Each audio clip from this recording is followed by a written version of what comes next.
철학자 에리 프롬은 이런 말을 했습니다. 사랑처럼 엄청난 희망과 기대 속에서 시작되었다가 반드시 실패로 끝나고 마는 활동이나 사업은 찾아보기 어렵다.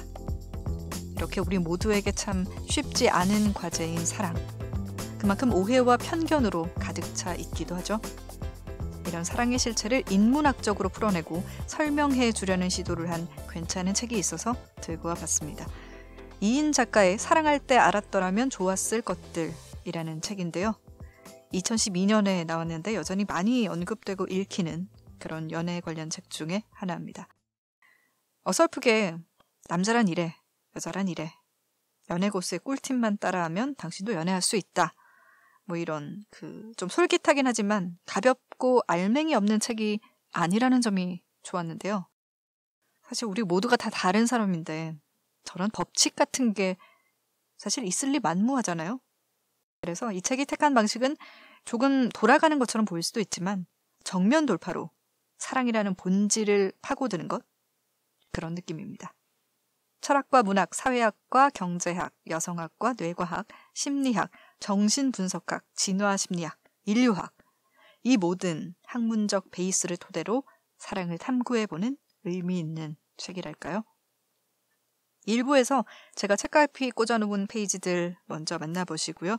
2부 감상 시간에는 작가님 직접 만나서 이야기 들어보는 북데이트 시간 가져보도록 하겠습니다.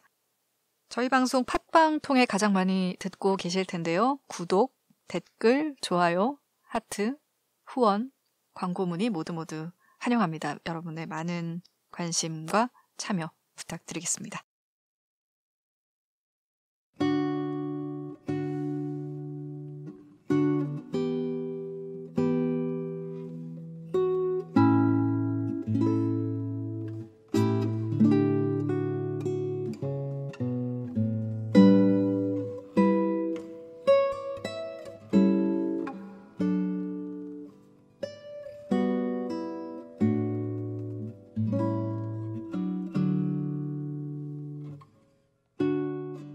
너를 사랑하는 건 너이기 때문이야.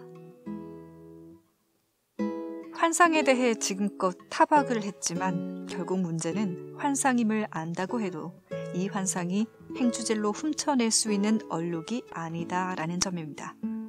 환상은 털어내려고 해도 털어지지 않습니다.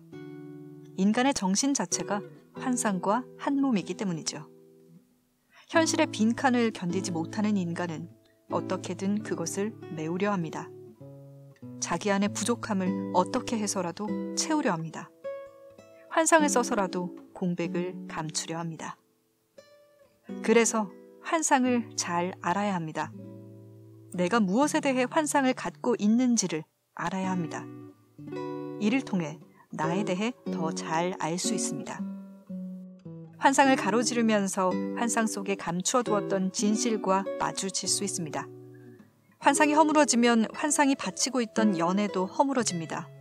그러니 환상이란 걸 알면서도 때로는 부부 사이라 할지라도 이따금 상대를 설레게 하고 상대의 상상을 북돋워야 합니다. 환상에 사로잡히지 않고 거리를 두면서도 잘 이용할 때 우리는 사랑의 관계를 더 잘 가꿔갈 수 있습니다. 환상을 잘 이용하는 예는 연인들의 닭살 돋는 대화에서 나타납니다. 너는 김태희보다 더 예쁘고 결혼하면 한가인보다 더 예쁠 거야. 라는 둥에 달착지근한 거짓말은 나름의 진실이 있습니다. 거짓을 통해 진실이 전해지는 것입니다. 사랑하는 사람들이 서로에게 알랑거리는 말을 할 때 비록 그것이 축자적으로는 거짓일지라도 그리고 그것이 거짓이라는 걸 잘 알고 있을지라도 그들은 그런 아첨으로 자신의 진실을 전한다. 거짓말을 하고 있다는 사실 자체가 진실한 사랑의 증거인 것이다. 왜냐하면 그런 거짓말의 궁극적 메시지는 나는 너의 자질 때문에 너를 사랑하는 게 아니라 바로 너이기 때문에 사랑하는 거야. 이기 때문이다. 슬라보의 지적, 그들은 자기가 하는 일을 알지 못하나이다. 사탕발림이란 걸 알아도 듣기 좋으라고 하는 소리임을 뻔히 알아도 그럼에도 그런 말을 듣고 싶어지는 것이야말로 사랑의 놀라운 점이며 사랑이 지속되는 힘입니다. 그 말이 사실이냐 아니냐를 떠나 말을 통해 사랑받는다는 걸 확인할 수 있습니다. 사근사근한 말은 상대로 하여금 사랑을 느끼도록 도와줍니다. 진심은 통한다고 합니다. 그러나 당초에 진심이라는 것이 뭔지 알기란 어렵습니다. 내용이 아무리 진국이라 해도 포장이 허접하면 그 가치가 떨어지듯 사랑에도 환상과 허울이 필요하죠. 그래서 연애를 잘하려면 간드러지게 속삭일 줄 알아야 합니다. 어느 정도 호감이 쌓였을 때 사람들은 기꺼이 자신의 눈을 가리고 그 속임수에 넘어가 줍니다.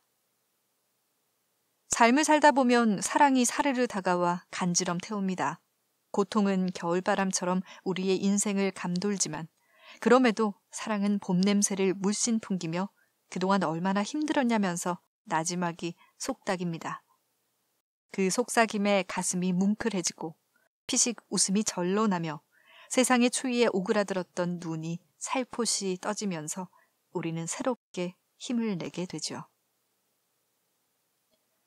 고달프고 짜증나고 괴로운 우리의 삶이 갑자기 확 달라지겠냐마는 그래도 사랑의 속삭임 만큼 우리 인생에서 풋풋한 사건도 없죠. 만물에 똑같이 내리쬐는 햇빛처럼 사랑의 속삭임은 우리의 가슴을 따사로이 물들입니다. 그래서 사랑을 하면 낭만 시인이 됩니다. 사랑의 대화에서는 표현이 지나칠수록, 다시 말해 사실과 다르면 다를수록 더 진한 사랑이 됩니다. 눈을 못 떼겠다는 둥, 만날 너만 생각난다는 둥 응석을 부리는 건 글자 그대로의 의미가 아니라 그 정도로 내가 좋다는 뜻이니까요. 환상은 힘이 있습니다. 사랑하면 언어가 달라지고 세상이 다르게 감각됩니다. 사랑은 진심만으로는 안 됩니다.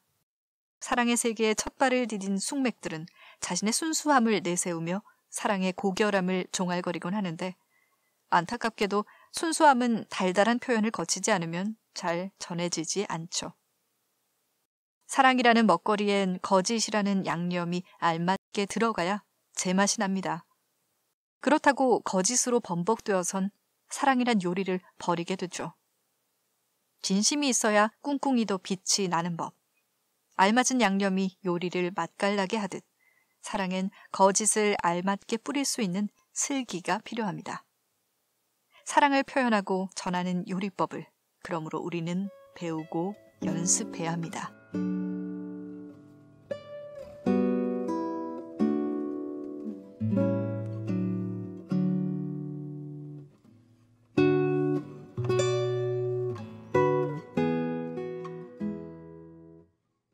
돈으로 살 수 있는 연애 상대. 진화심리학의 주장대로 인류의 조상은 예로부터 상대를 재고 따졌습니다.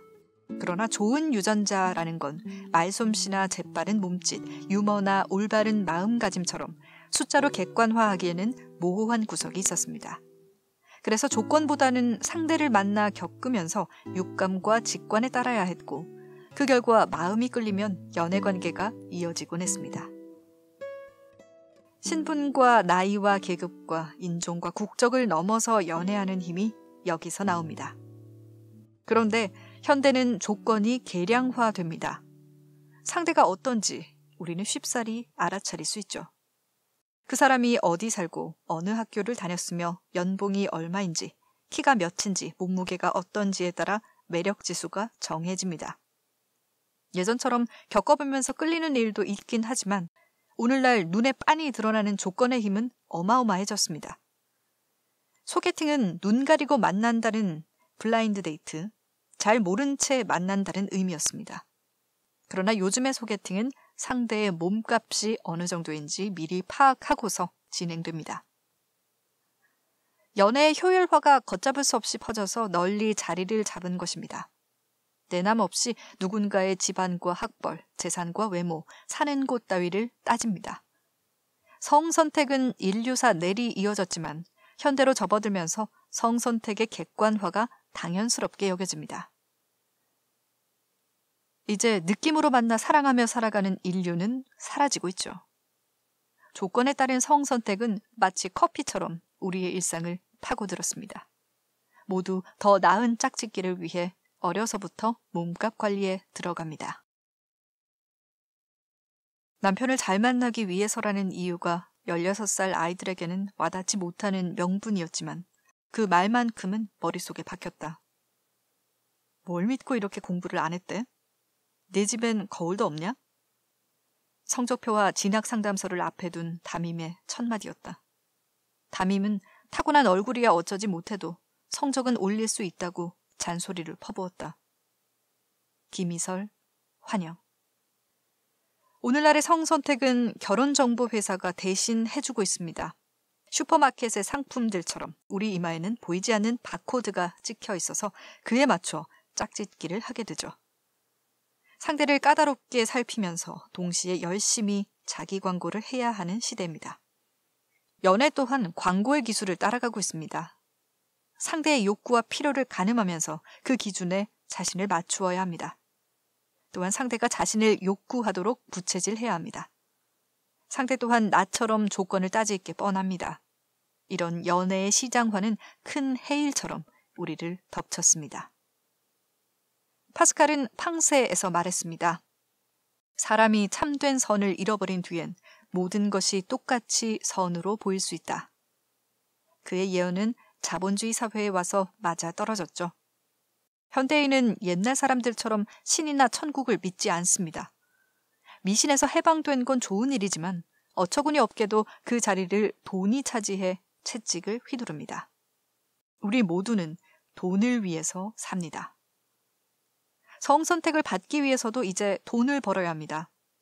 아무리 뱅충맞고 성격이 개떡 같아도 지갑이 빵빵하고 통장에 찍힌 숫자가 어마어마하면 그 누구라도 성선택을 할 수 있습니다. 자본주의 시대에는 얼마나 많은 돈을 가졌는지에 따라 권력이 달라집니다. 돈이 나고 내가 돈입니다. 돈만 있다면 나는 슈퍼맨이 되고 원더우먼이 되어 원하는 만큼 짝짓기를 할 수 있습니다. 화폐의 힘이 매우 큰 만큼 나의 힘도 매우 크다. 화폐의 속성들은 그것의 소유자인 나의 속성들이요, 나의 고유한 능력들이다. 나는 추하다. 그러나 나는 가장 아름다운 부인을 사들일 수 있다. 따라서 나는 못생긴 사람이 아니다. 왜냐하면 못생김에서 유래하는 결과, 곧 남을 깜짝 놀라게 하는 힘은 화폐에 의해 없어져 버리기 때문이다. 나는 안진뱅이다. 그러나 화폐는 나에게 24개의 발을 가져다 준다. 따라서 나는 안진뱅이가 아니다. 나는 사악하고 비열하고 양심이 없고 똑똑하지 못한 인간이지만 화폐는 존경받으며 따라서 화폐의 소유자 또한 마찬가지다. 화폐는 최고선이며 따라서 그 소유자도 선하다. 칼 마르크스, 경제학, 철학 수고.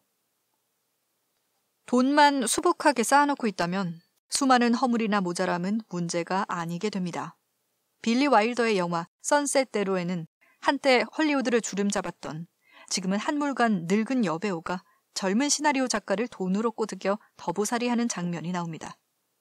여자의 어마어마한 재산이 곧 여자의 아우라가 되기에 젊은 남자는 여자의 취향을 맞춰주며 그 곁에 머물죠. 이건 영화 속 이야기만이 아닙니다. 옷의 상표와 직장, 연봉, 집안에 따라 보는 눈빛이 바뀌는 것이 현실입니다. 왜 남자들이 차의 배기량과 차종에 자존심을 걸까요? 돈이 나이기 때문입니다. 높은 액수일수록 짝짓기에 유리한 고지에 오르기 때문입니다. 비록 연애의 젬병이고 좀 덜 떨어졌다 하더라도 돈만 있다면 나는 능력자가 됩니다. 그러나 그런 능력자들을 만나고자 애를 쓰지만 사실 그러한 만남은 행복하지 않은 예가 많습니다. 짝을 고르는데 인간은 다른 동물들보다 뛰어나기는커녕 한참 못할 때가 숱합니다. 미국의 인류생물학자 제레드 다이아몬드가 한 말입니다. 성적인 매력이 있는 미인이나 포르쉐를 모는 잘생긴 남자가 그 밖에 질적인 면에서는 열등한 유전자밖에 없는 경우가 많다는 슬픈 현실 때문에 얼마나 많은 사람들이 괴로운 지경에 빠져 있는가를 생각해보라. 많은 결혼이 이혼으로 끝나는 것도 무리는 아니다. 자신의 선택 방법이 얼마나 잘못되었고 선택 기준은 얼마나 시시했는지를 깨달았을 때는 너무 늦은 것이다. 제레드 다이아몬드, 제3의 침팬지.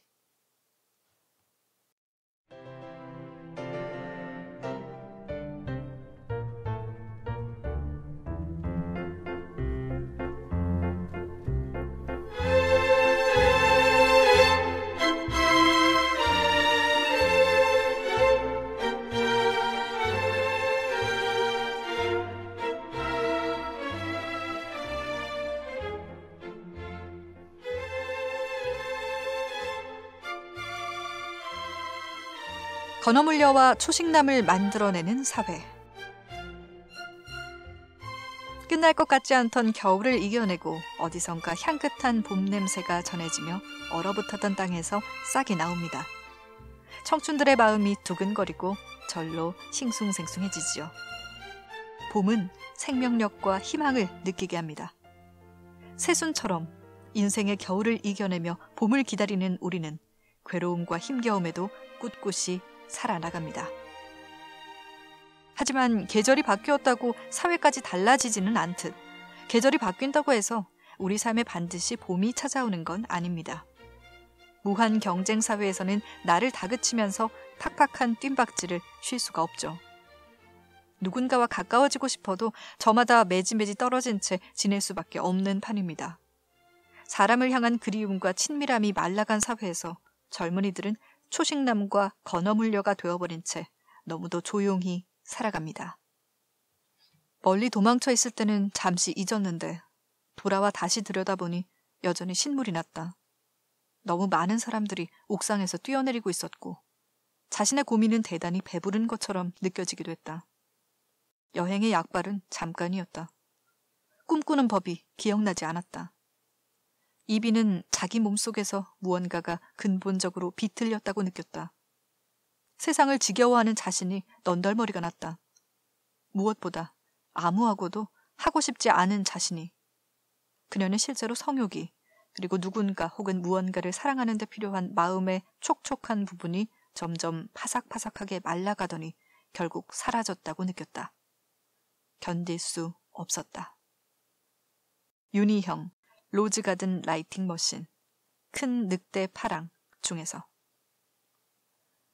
건어물려와 초식남은 사랑에 관심이 없는 요즘 젊은이들을 가리키는 말입니다.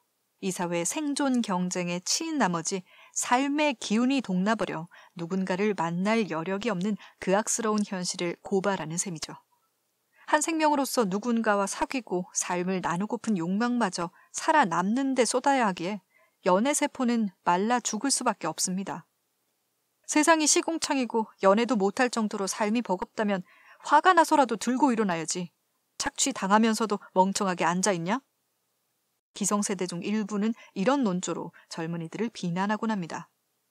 이에 대해 명확하게 답을 내려준 사람이 있습니다. 프랑스 사회학자 피에르 부르디웨입니다. 부르디웨는 자본주의가 파고들기 시작한 알제리에서 왜 하층계급 노동자들이 혁명을 일으키지 않는지 연구했습니다. 세상이 엉망진창이고 내 삶이 고통에 짓눌린다면 화가 나서라도 들고 일어날 법한데 그들은 착취당하면서도 착하게만 살고 있었던 것입니다. 부르디웨가 밝혀낸 이유를 간추리면 이렇습니다. 본디 세상이 이렇다는 믿음이 깔려있다면, 비참이 필연성으로 받아들여진다면 들고 일어나야 한다는 생각조차 들지 않게 된다. 하층 계급은 자신들이 당하는 고통을 습관적이고 나아가서 자연적인 것으로 받아들이기 때문에 감수하며 사는 것입니다. 비참은 하층 프롤레타리아에게 하나의 필연성으로 강요되는데 그 필연성은 너무나 전면적이어서 비참은 그들에게 다른 어떤 이성적인 출구를 생각할 여유를 주지 않는다. 이런 이유로 하층 프롤레타리아는 그들의 고통을 습관적이고 나아가서 자연적인 것으로 받아들이고 그들의 생활에 불가피한 구성 부분으로서 감수하며 사는 경향이 있는 것이다. 피에르 부르디웨, 자본주의의 아비투스. 부르디웨는 가장 비인간적인 상황에 의해 강요되는 고통은 다른 사회 경제적 질서를 생각게 하기에는 충분한 동기가 아니라면서 비참한 자신의 상황에 문제의식을 느끼기 위해서라도 비참 그 자체가 완화되어야 한다고 이야기했습니다. 연애도 못하고 풀이 죽어있는 요즘 젊은이들을 이해하는데 도움이 되는 주장입니다. 누군가와 만날 수 없는 상황은 이 살기 팍팍한 사회 환경이 만들어낸 현상입니다. 이것을 필연성으로 여기고 자신의 외로움과 괴로움을 생활 양식으로 받아들인다면 젊은이들이 연애를 못하는 현실은 당연스럽게 주어진 자연이 되고 맙니다. 요즘 젊은이들은 죽음의 공포 속에서 오로지 나의 생존만을 위해 냅다 달리는 비참 속에 놓여 있습니다. 다른 사회 구조를 생각하기는커녕 연애에 돈과 시간을 들일 짬조차 없습니다. 어느 때보다 쉽게 연애를 할 수 있지만 연애를 하라고 이곳저곳에서 들쑤시며 등을 떠밀지만 정작 수많은 젊은이들은 연애할 겨를이 없습니다.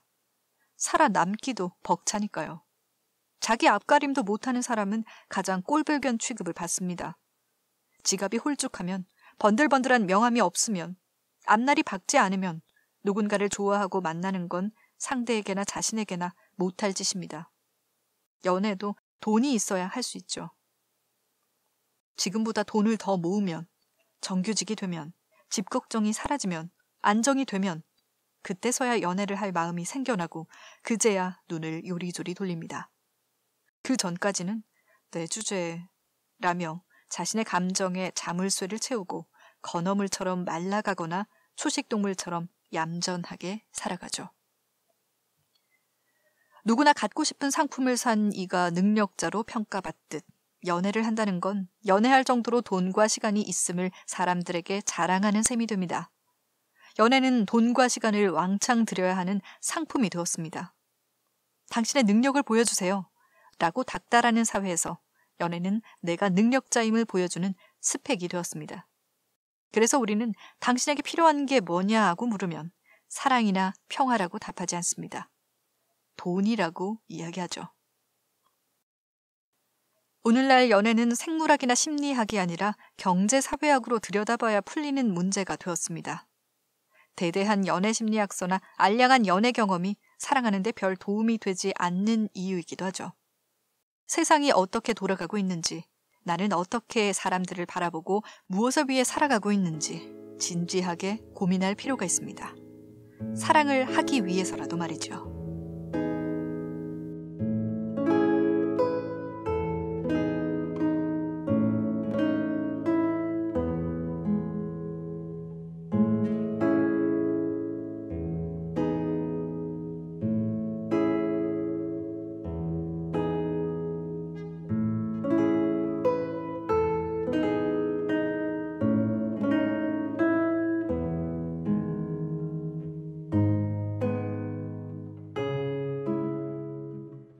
그대에게 유일한 사람이 되고 싶다.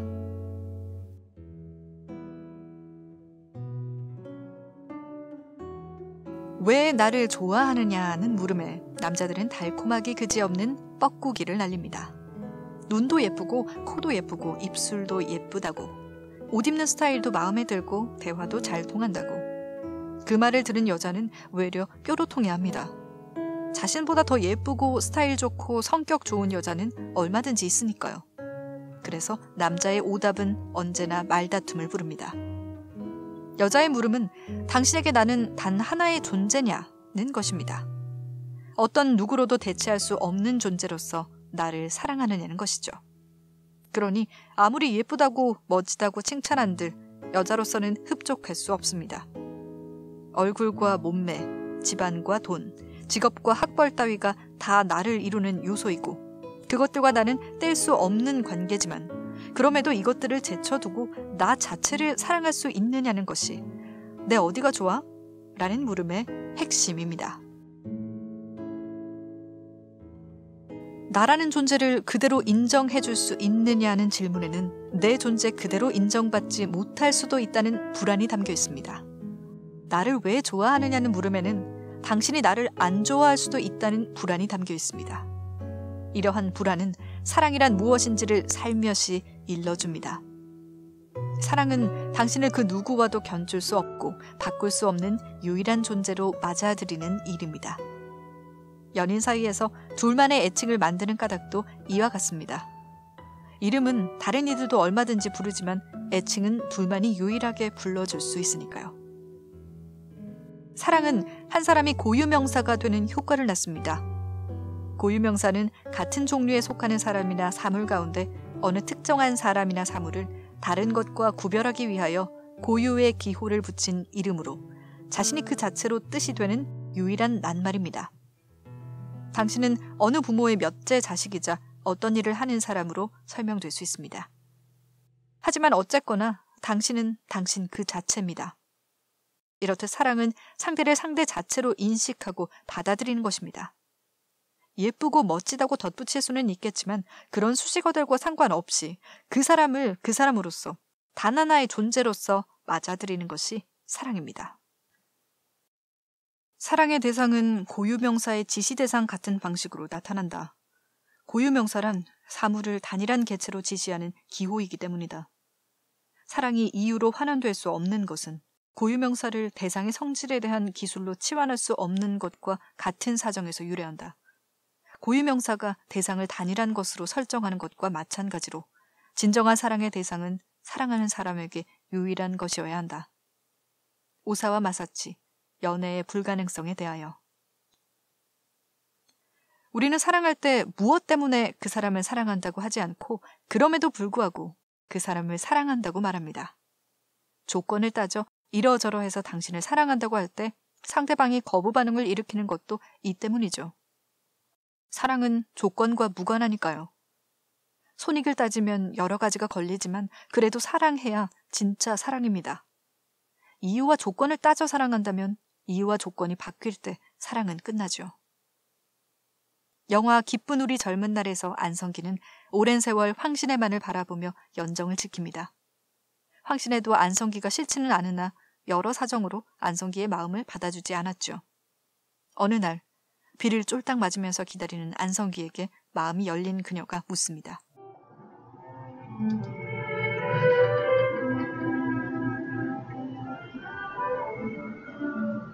제가 그렇게 좋으세요?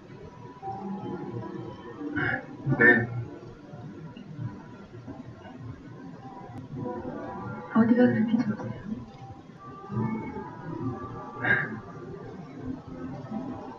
전부 다요.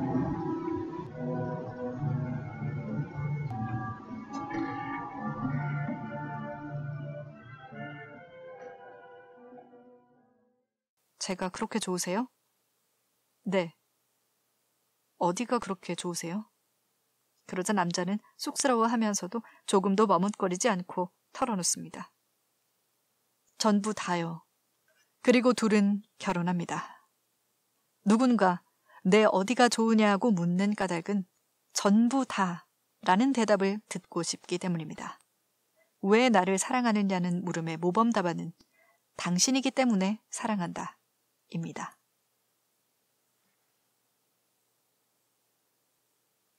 성 역할의 굴레를 벗으면. 브라질의 교육 사상가 파울로 프레이리는 지식인들은 날마다 계급적인 의미의 자살을 꾀하지 않으면 안 된다고 말했습니다. 남성학자 정유성은 이 글귀를 빌어 이렇게 말합니다. 남성들은 날마다 젠더적 의미의 자살을 꾀하지 않으면 안 된다. 남성 스스로 성 역할을 허물어야 한다는 이야기입니다. 남성이 스스로 문제의식을 가지지 않는 한 자신의 불행에서 빠져나오기 어려우니까요.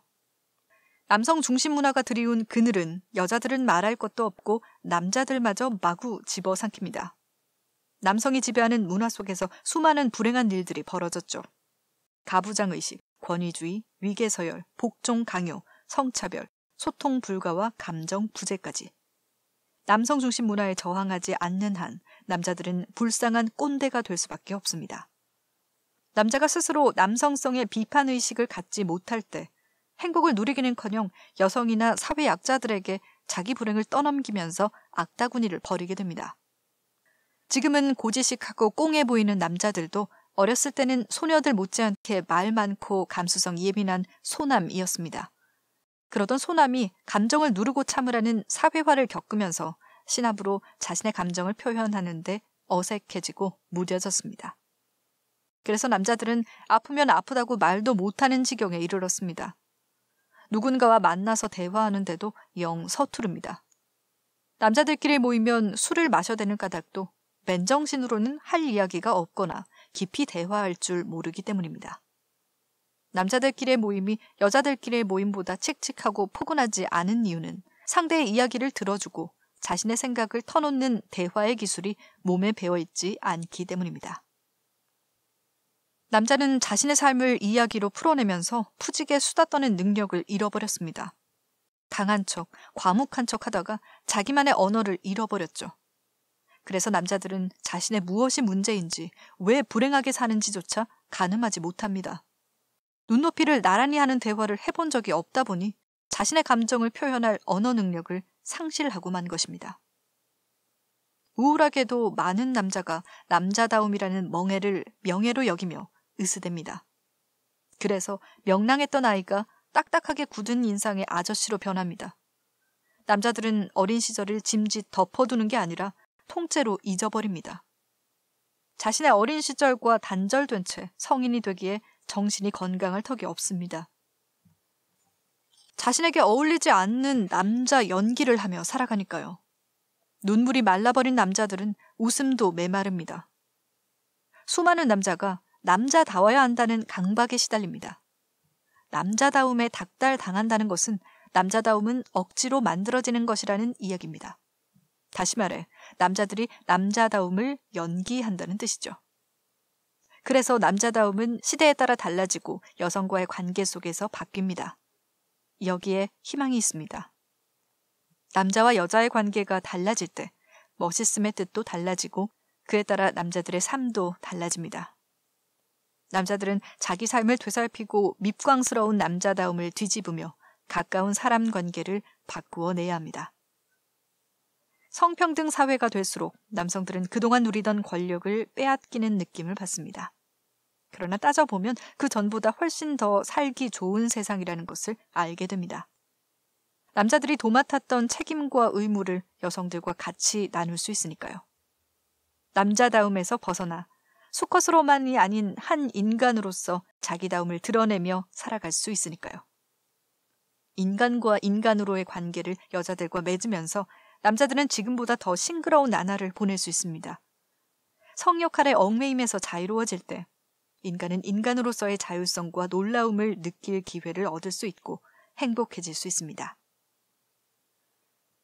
스스로에게 인간 존재로서 풍요롭고 자율적인 삶을 살아갈 수 있도록 허용하기만 하면 된다. 과연 나는 내 성역할을 제대로 성공적으로 해내고 있는가? 그런 물음들을 잃어버린 사람만이 성들 사이에서 각 개인 안에서 존재하는 심도 깊은 대극을 충만한 생산력으로 체험할 수 있을 것이다. 에리히 프롬, 여성과 남성은 왜 서로 투쟁하는가? 성역할에 대한 강박을 벗어버릴 때 남자와 여자 사이는 달라집니다. 각자의 욕심을 채우기보다 한 번 더 서로의 심정을 헤아리고 함께 책임과 의무를 나누어야 합니다. 그래야 감정노동을 같이 하는 짜릿한 관계가 될 것입니다. 틀을 깨려면 용기가 필요해. 만남처럼 설레는 순간이 없습니다. 나와 다른 사람이 있다는 사실. 그 사람에게 자꾸만 끌리고 틈만 나면 그가 생각나고 그가 어떤 사람일지 상상하고 그를 알아가는 즐거움. 정말이지 가슴 두근거리는 시간이죠. 떨림 안에는 두려움과 불안감이 즐거움 못지않게 자리합니다. 누군가와 만나서 사랑하는 일은 삶의 중요한 선택입니다. 시간이 지난다고 가벼워지지 않는 삶의 무게입니다. 이처럼 만남은 묵직한 기쁨입니다. 그런데 사랑이라는 낱말은 시끌벅적한데 사랑 자체에 대한 고민은 흔치 않은 것 같습니다. 사부작이 사랑을 말하고 사랑 때문에 펑펑 울지만 정작 사랑이 무엇이고 왜 그렇게 사랑을 하는지 생각하는 사람은 많지 않습니다. 아무렇지 않게 사랑이라는 말을 내뱉고 속살거리는 가운데 어떤 울림도 낳지 못하는 텅 빈 언어들이 우리 삶을 파고듭니다. 상처를 받지 않고자 발버둥 칠수록 안타깝게도 외로움이 상처보다 더 심해집니다. 살과 살의 부대낌은 언제부턴가 현실의 문제를 잠깐이나마 잊거나 피하기 위한 마약처럼 이용되고 있습니다. 이윤기의 영화 러브토크에서 배종옥과 박진희는 그런 모습을 잘 보여주죠. 침대에서 그녀를 안으면서 그는 이렇게 말하곤 했다. 미안해. 사는 게 지겨워서 너한테 자꾸 화를 내게 되는 것 같아. 널 사랑해. 알지? 나한테는 너뿐이야. 그의 머리통을 안으며 그녀도 뇌까렸다. 나도. 그러고는 다음 순간 문득 그들은 둘 다 사랑한다는 말의 뜻에 대해서는 생각해 본 지 오래되었음을 깨달았다. 은희경, 그녀의 세 번째 남자. 타인에게 말 걸기 중에서. 다들 사랑을 놓치지 않기 위해 발을 동동 구르지만 서로가 어우러지면서 나아지는 만남은 드뭅니다. 사랑이 함께 삶의 논을 일구는 경작이라기보다 누군가와 결혼은 경기가 되어버렸기 때문이죠. 경기에는 규칙이 있을 수밖에 없듯 연애에도 주어진 역할이 있습니다. 사람들은 그에 맞춰 욕망하고 정해진 대로 움직입니다. 한마디로 연애는 가면극입니다. 그 많고 다양한 여성이 일단 여자라는 탈을 쓰기만 하면 적절하게 튕기고 적절하게 당기는 깍쟁이가 되듯 남성도 성 역할에 따라 하나같이 과묵하고 든든한 남자 구실을 보여줘야 합니다. 남자들이 여자 앞에 서면 허세를 부리는 이유입니다. 연애라는 영역 안에서 남자의 역할은 이미 정해져 있으니까요. 사람들의 만남엔 정해진 틀이 있습니다. 끝없이 반복되는 짝짓기의 규칙들과 굳어진 역할극이 우리를 지배하고 있어요.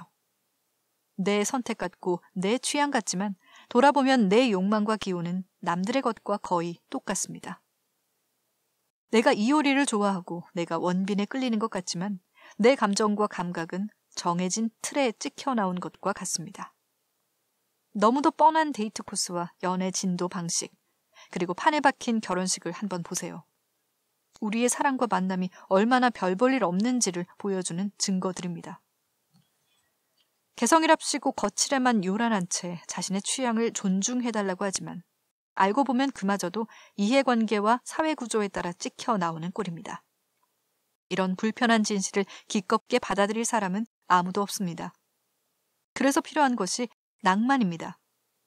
하루하루 도시의 불빛에 취해 어제 같은 오늘을 보내고 오늘과 같은 내일을 맞을 우리에게 낭만은 지금의 우울과 피로를 잠깐이나마 씻어줄 구원이니까요. 사람들이 진부한 가면극을 따라하는 것은 가면극을 펼쳐야 낭만이 생긴다고 우리의 감각이 믿기 때문입니다. 촛불 시위는 싫지만 촛불 이벤트를 벌이고 어렵게 모은 돈을 얼토당토하는 명품 구입에 날려야 사랑을 받아들일 수 있는 시대로 접어들었습니다. 주말이면 을의 영화관에 가고 멋진 곳에 가서 저녁을 먹어야 제대로 데이트하는 느낌이 듭니다. 사람이 몰리는 곳일수록 사람들이 더욱 몰리게 됩니다. 거기에 가야만 사랑을 느낄 수 있으니까요. 낭만으로 이루어진 사랑은 현대사회가 만들어낸 발명품입니다. 그래서 아무리 애인을 갈아치워도 뭔가 허전하고 알 수 없는 헛헛함에 시달릴 수밖에 없습니다. 희생하고 순정하는 여자와 강하고 열정 넘치는 남자라는 각본 안에서 꼭두각시 노릇을 하느라 바쁘니까요. 뭔가 행복하지 않다면 자신이 믿고 있는 낭만을 손질할 필요가 있습니다. 청순한 외모로 남자로부터 무조건적인 사랑을 받는 여주인공과 망설임 끝에 부모의 반대를 무릅쓰는 남주인공, 연속극의 공식처럼 되풀이되는 지긋지긋한 문법들은 대중의 상상력을 닭물이 하듯 몰고 가다 못해 아예 이성과 감각까지 망가뜨리고 있습니다. 낭만적 사랑의 위험한 까닭은 그것이 특히 여자들을 피해자로 만드는 경우가 많기 때문입니다. 또 낭만적인 사랑은 많은 문학작품들, 드라마들에서 보이듯이 여성을 이상화하는 경향이 있기 때문에 불평등한 권력관계를 볼 수 없게 만듭니다. 김신명숙의 선택. 낭만조차 자본에 주물러져 사람들을 지배하는 시대라지만 그럼에도 여전히 사람 사이엔 낭만이 남아있습니다. 만남을 통해 예전과 다른 바뀜이 있을 거라는 기대 때문입니다. 그렇다면 낭만을 내다 버리지는 않되 낭만이라는 조개 껍데기 안에 진주를 찾아야 하겠죠. 자신들도 미처 몰랐던 서로의 잠재성이 피어나는 만남. 그것이 진주입니다. 그때 사랑은 인생을 뒤바꾸는 사건이자 힘이 듭니다. 둘이 만나 하나가 되는 것이 아닌 둘이 손을 마주잡음으로써 헤아릴 수 없는 존재로 뻗어나가는 것. 이것이 진짜 꿈꿔야 할 사랑 아닐까요? 아닐까요? 아닐까요? 아닐까요?